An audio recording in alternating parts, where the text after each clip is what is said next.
Laurent's recap of Demons, Dogs, and Doubts. As performed by the ever-dashing Laurent Le-Araignée, Drow Bard, reluctant lava hopper, and noted expert in things that want you dead. Ahem. So there we were, recovering from whatever ridiculous stunt we pulled last. I believe it involved something exploding and Azraq yelling about how that was supposed to happen. When we spotted a face in the window, not a pleasant one either. A gangly, twitchy, robe-wrinkled fellow practically licking the glass with excitement. Ixxill, first to rise, he claims it's for the coffee, but we know he just wants to watch the sunrise and glower at it. Saw the creeper peering in.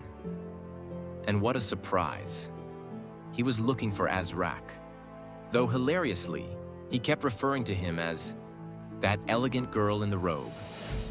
I mean, to be fair, Azraq is very well put together. Naturally, like all good-hearted heroes, we confronted the creep, at which point he, surprise, bolted like a rat from a broom.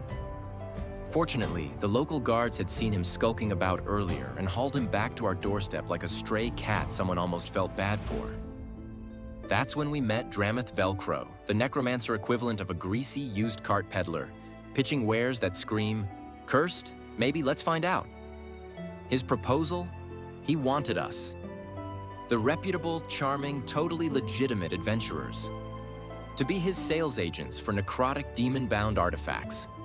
Because clearly, we give off strong, traveling soul blade merchants energy.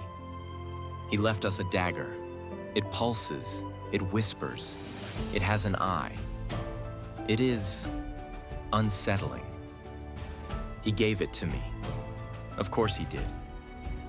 And I changed. Not dramatically, not all at once, but I became twitchy, quiet. And let me be clear, Laurent Le-Araignée is never quiet. Yet during our journey, I spoke less. I stared more. I whispered. To myself?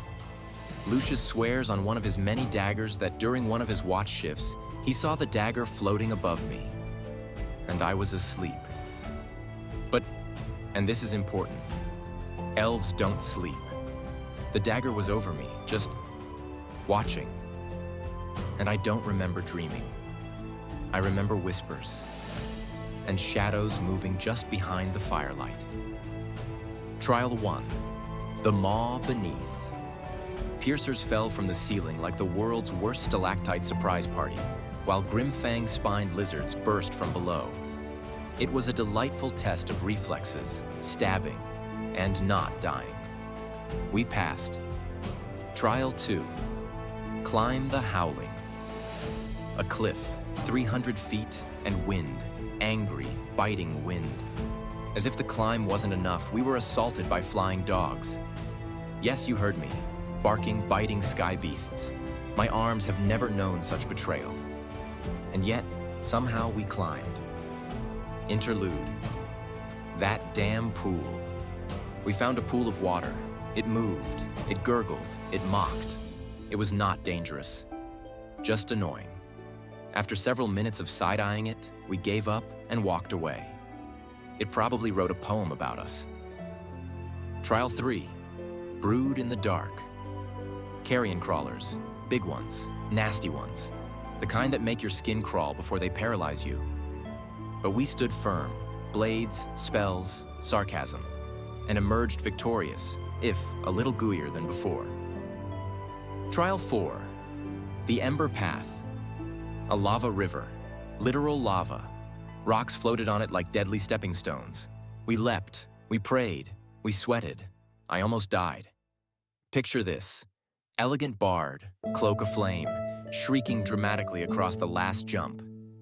It was not my finest moment, but it was memorable. Trial 5, the silent maw. Oozes everywhere. The little ones were bad enough, but then came the black pudding, a real piece of work. And just when we had the upper hand, Azraq, bless his glittering soul, cast a spell that split the thing in two. Double the pudding, double the pain.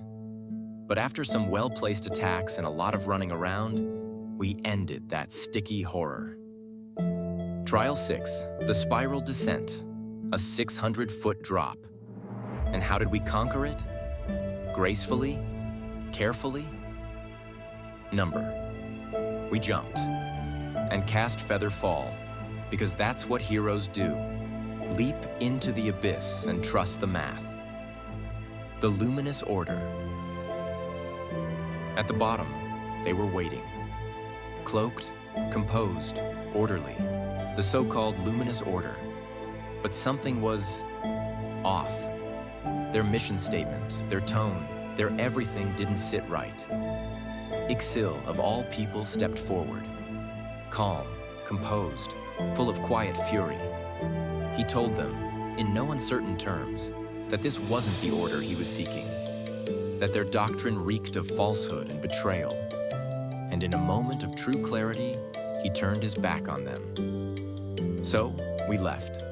No fight, no fanfare, just rejection.